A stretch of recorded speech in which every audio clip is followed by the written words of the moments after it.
Hello, my name is Saveli, and that is the first video of the cycle, which would be dedicated to folk Slavic and, to be more specific, North Russian magic tradition. In that video, I will just define the subject, what am I gonna talk about, what am I not gonna talk about, and detail several optics, several points of view from which the magic would be observed. Before I go further, I'll tell a short story that may explain why did I actually choose that topic.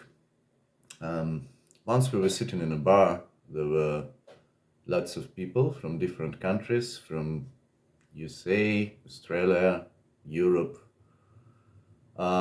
and I didn't know all of them, and I was thinking that I was the only Russian there. So we were playing the bar game, where like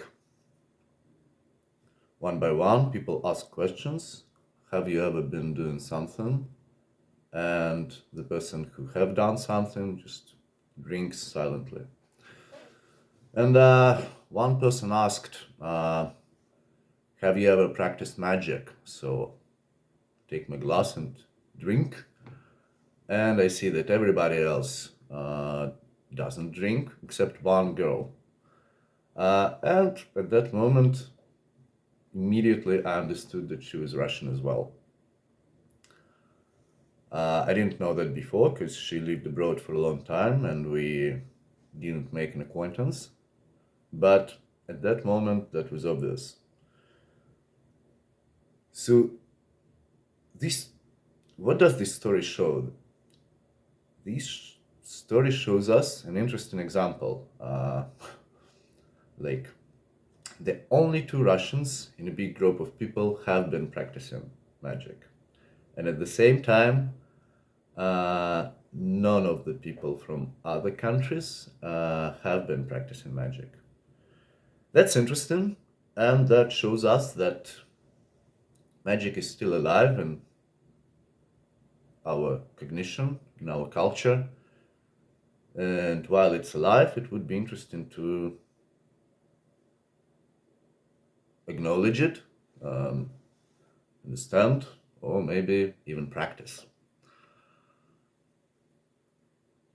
What's important? I'm not going to talk about the elite occult tradition of high medieval Europe with like alchemist labs, thick books in Latin, about the tradition of Paracels, Arnold from Villanova, and other famous magicians who lived at the courts of the kings and pope, about all that more likely mystic and occult rather than actually magic tradition.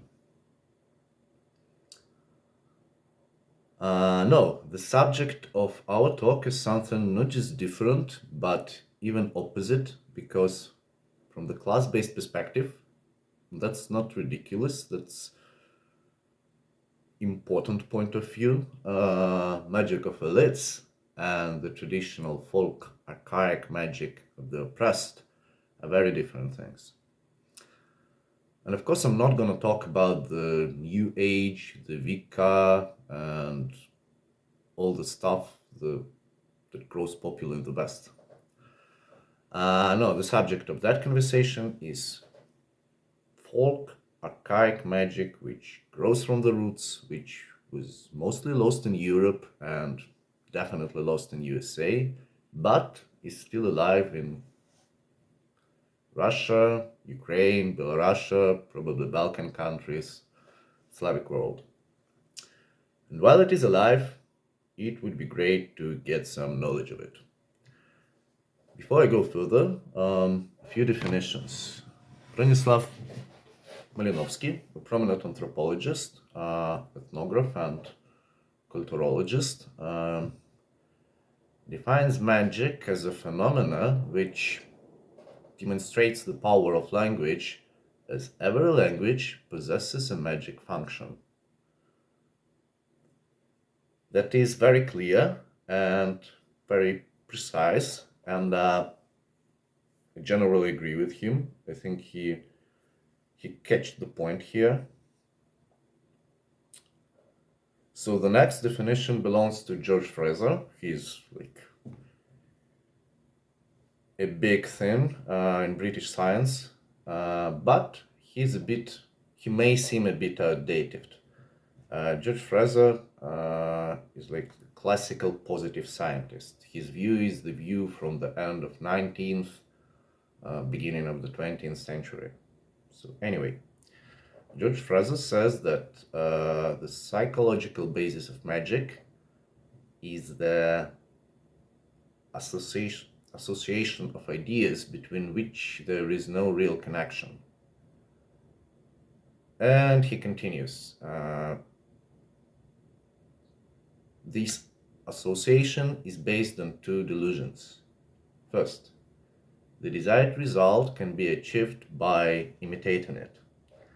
And second, things in contact can affect each other even when the contact is over.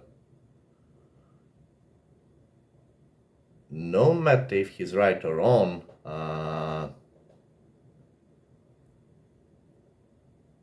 naming these ideas delusions in physical reality, but in our psyche, they are definitely not delusions. In our psyche, the desired result can be achieved by imitating it. And in our mind and in our psyche, things in contact can affect each other, even when the contact is over. From this actually follows the practical use of some of the magic practices, which we're going to discuss further. The next definition belongs to Mircea Eliade. He's also a prominent scientist, anthropologist, and historian of religion. He says that the magic is a tool to break the boundaries between worlds, a way to return the personality to the sacred age in Illa Tempora. I've read lots of Mircea Eliade, but I don't think I have a particular understanding what is sacred age and how can a personality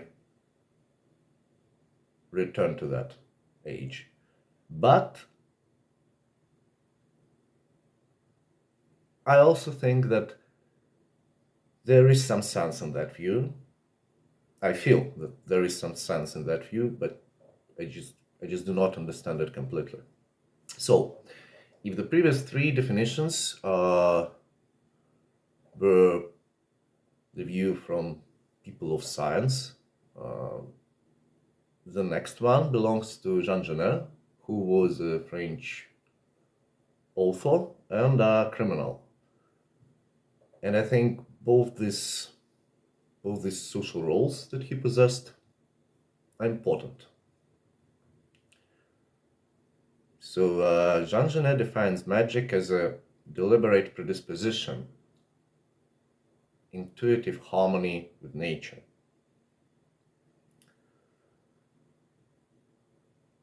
But to my mind, that's also very right, but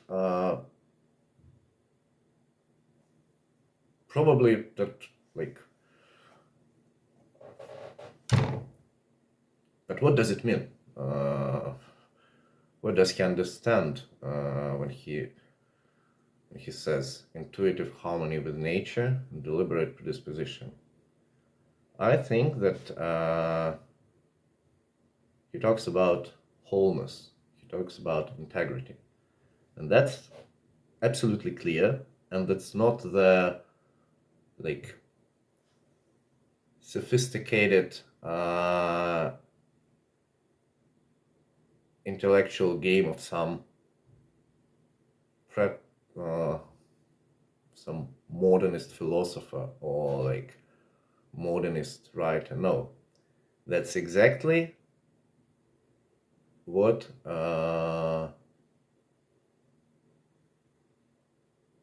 that's particular description of what and how, of what goals and with which tools magic specialists and just common people achieved in folk archaic magic. Because magic is a practice of wholeness, is a practice of integrity. It sees the world as a wholeness. That makes magic very different from the science. I'm sorry.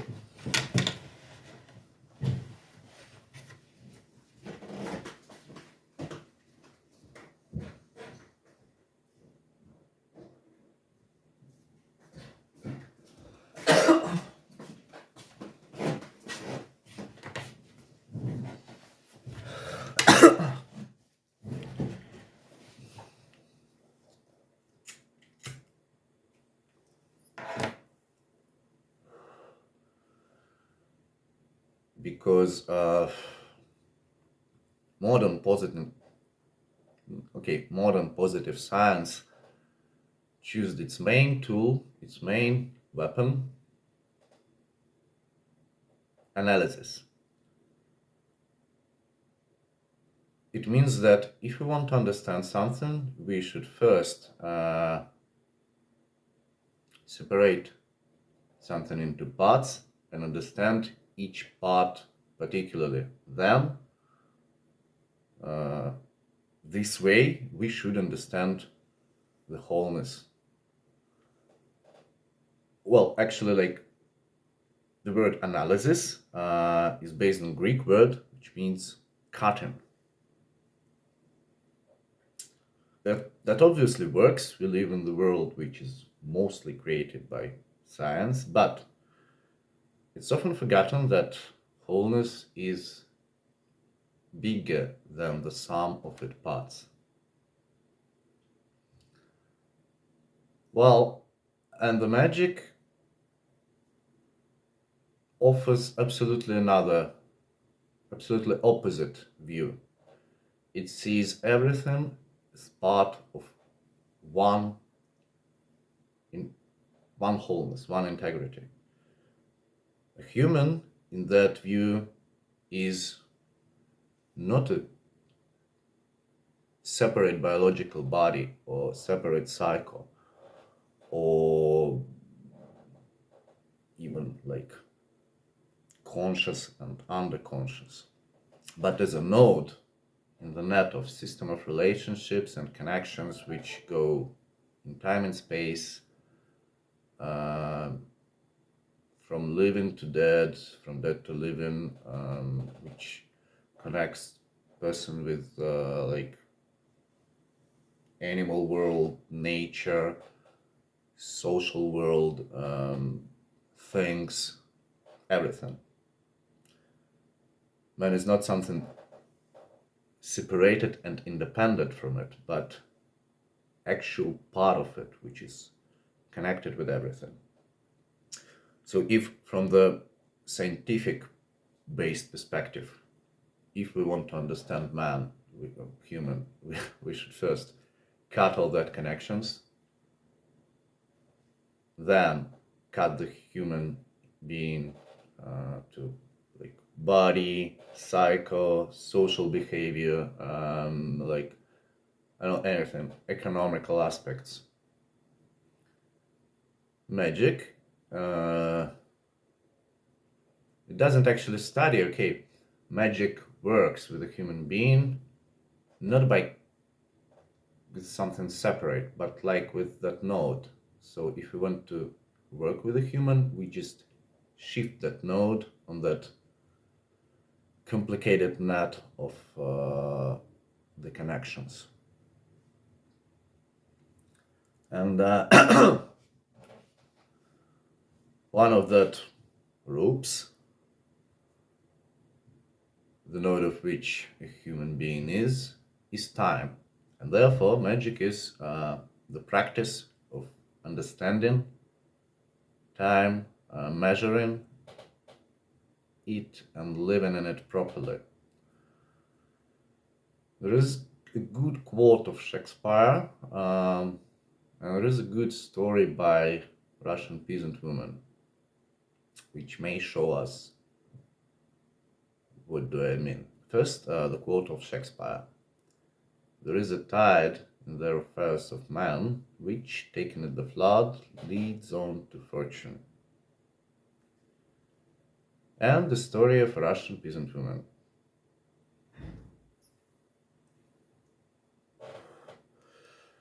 Yeah, this story was gathered in 1970s in the north of Russia, I think on the Onega River. I'm not sure. I do not remember now. And you should understand that that's not a fairy tale. That's like, well, at least for her, that was a real case. And I think it was a real case. A story happened with her, which she told to the expedition of St. Petersburg State University. So in her village, in winter, all the cattle, all the animals were kept in a barn. And when the spring came, there was a certain day when everybody let the cattle out. Once she didn't let the cattle out, didn't let her cow out on that day.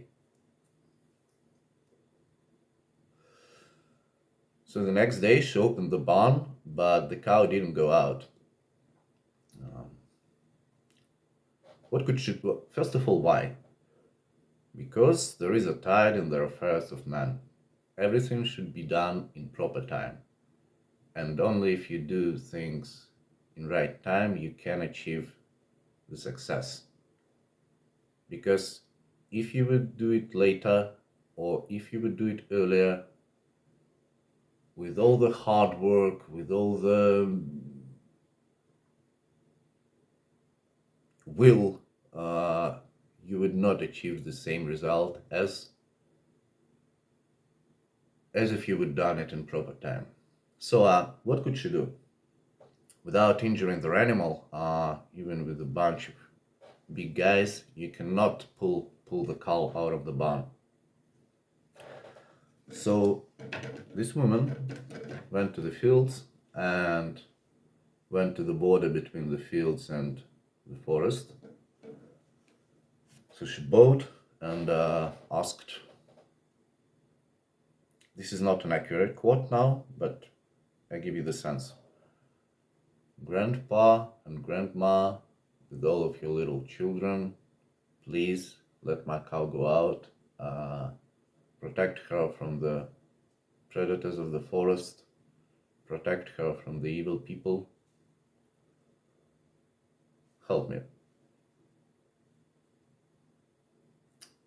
What's interesting here? This woman is not a witch or sorcerer of any kind. She's just an ordinary peasant woman. And what does she do here?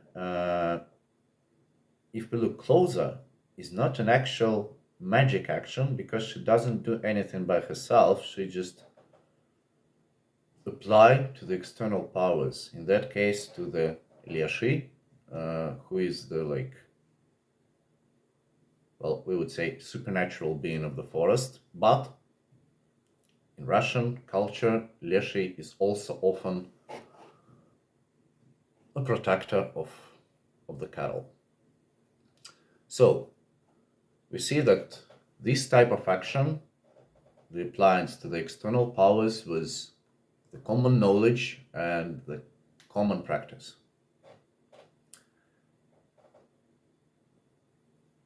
And that leads us to a very special social practice, which was essential part of everyday life in any traditional commune, not only peasant, like hunters, gatherers, fishing communes. The practice of mutual exchange. every person in such a commune all the time did something for others. Like, if he's a hunter, he comes back with the prey, he gives something to his friend or to the poor woman who doesn't have a husband and has children. Then this woman may come to his house and like help his wife to cook something or just to gather the water. And then like they can share some important information, and that was everyday common practice. That's not actually a gift, because like you should always give something back. You get it, you should always give something back. But that was not also a payment. That was something different for what? I think we actually do not have a correct word now, or maybe my English is not good enough and I do not know this word. Anyway, why did people do that? Because that helped to tighten the connections, the relationships between each member of the commune. Every time you do something for another person, you put part of your time, part of your labor, part of your emotions into another person. You actually make him part of you. Put part of you inside of him, therefore he becomes partly you. And the same, once again, if someone else does something for you, you become part of him, at least in his mind. That made the social connections much more intense and much more soft and much more kind, I would say. And what's interesting, the same system of mutual exchange was between the people and what we would now call supernatural forces. Every time a peasant went to the forest and wanted to apply to the Leshy or other external powers, he gave something. Like, it was a common idea when you go to the forest for the first time in spring. You stop on the border and you say, you bow first of all, because that's polite. And then you say, grandfather, grandmother, with all of your little children, let me go to your forest, let me gather some mushrooms, some berries, let me hunt if he's gonna hunt. I also gave you something. So the same system of relationships was between human commune and natural world. And each piece of nature surrounding people was at least perceived by them as a part of themselves, and also taking something from that, we would say, outer world, made them feel that they are part of this outer world. That's the environment of the folk archaic magic practice. That's the environment where this worked. And once again, that is very different from the environment of a late occult tradition, where everything is different.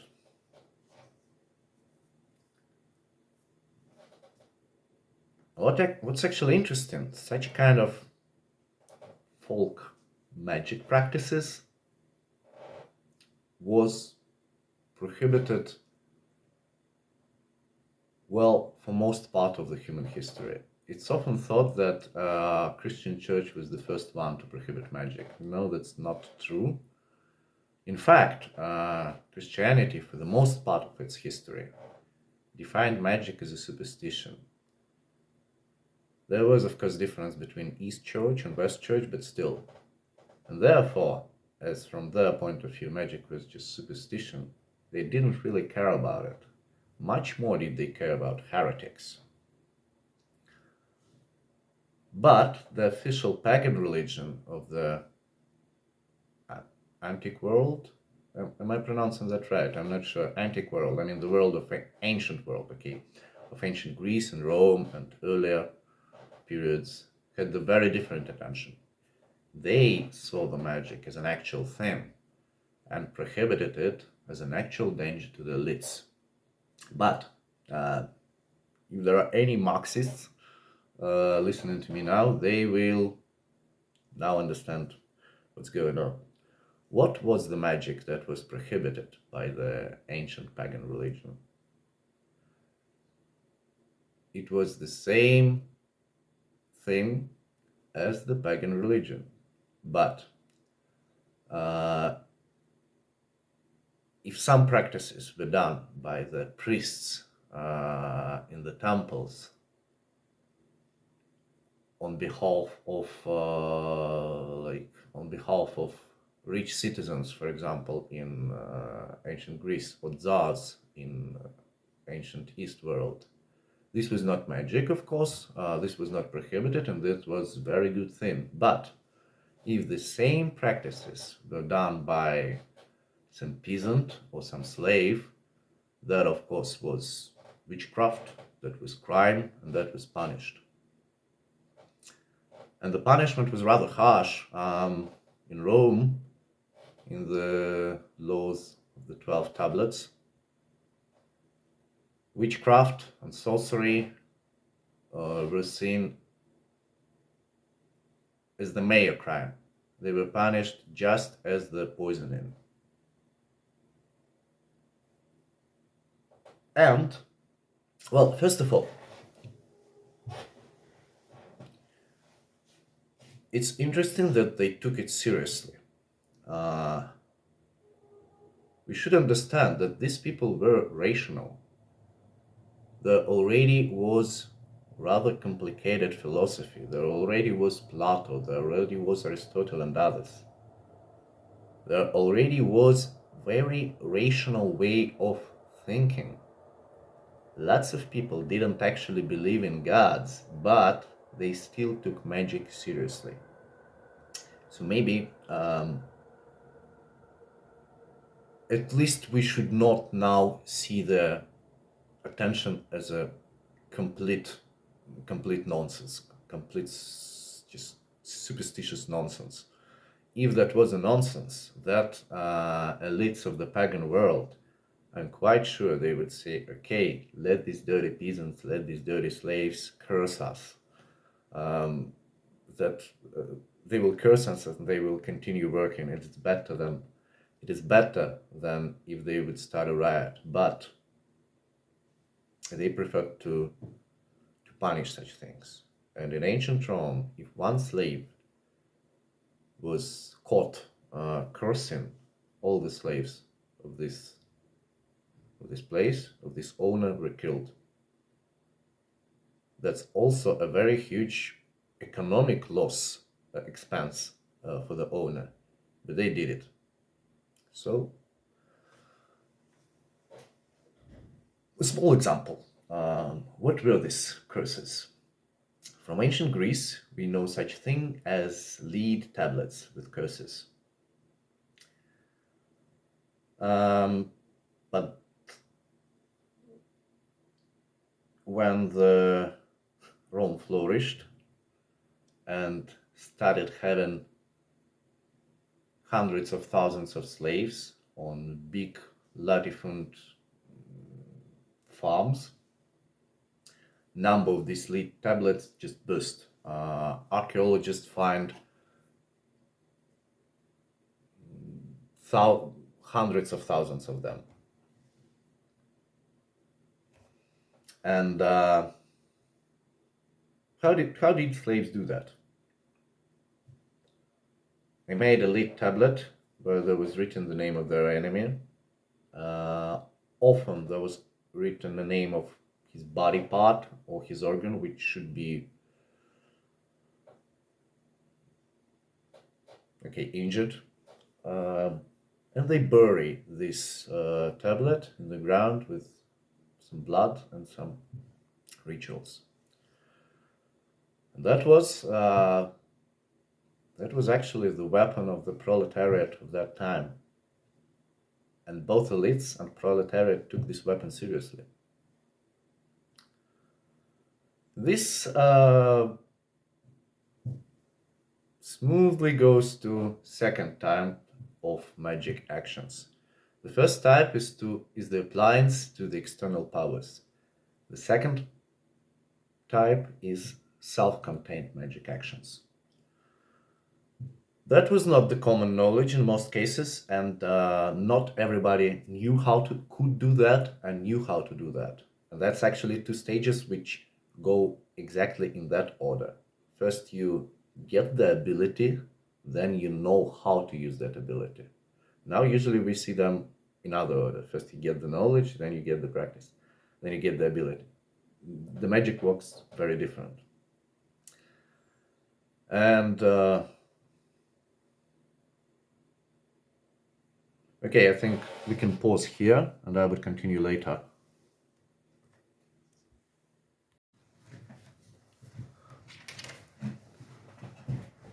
So I have to pause the video. So where did we stop? Self-contained magic actions. Such things always involved crossing the border, crossing the social borders, the psychological borders,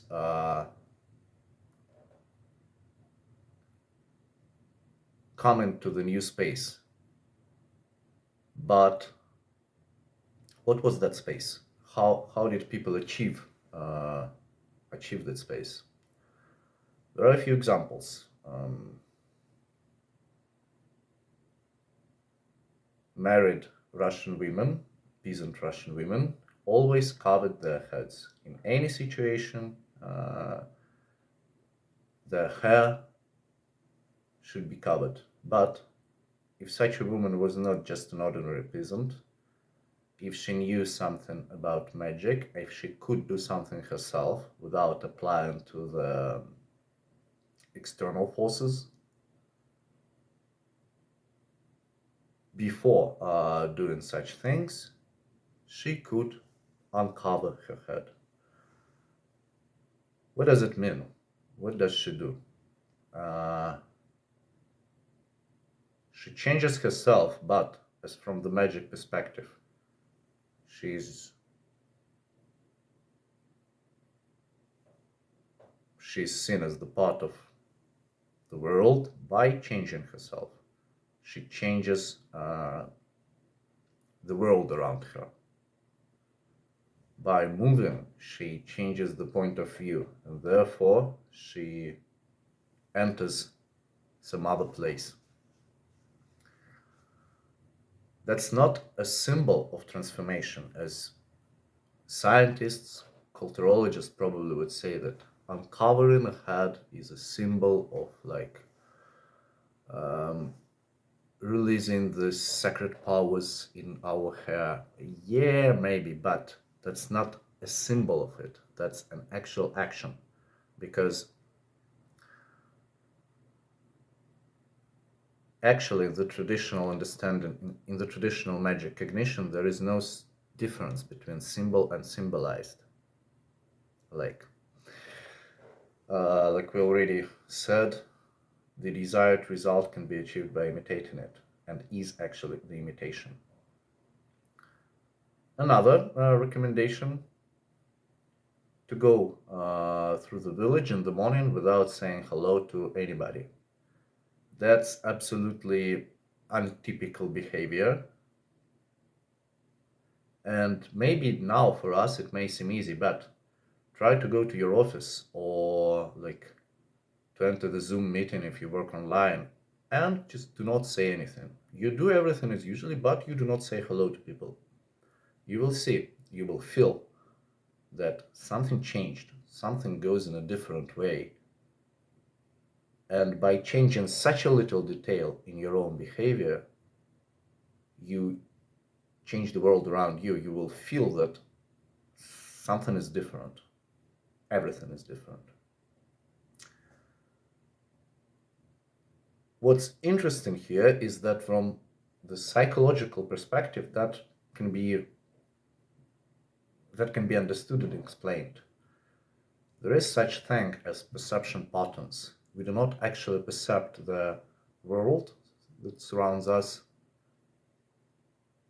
We rather simplify the perception to the already acknowledged patterns. Like I see something round, and my and the pattern in my brain tells me that's a ball, but actually I do not see the ball. I do not waste the energy of my brain to check for sure if that's a ball. No. Why do we do that? Why does our cognition do that? Because perception takes lots of energy. And if we are in a typical situation in an ordinary circumstances, we simplify, we do not percept. But if we will change our behavior, if we will get into untypical situation, unknown situation, we will percept the reality in its clearness, the reality as it is. And maybe that's one of the things that magic specialists did with that symbols, with that not with that personal transformation.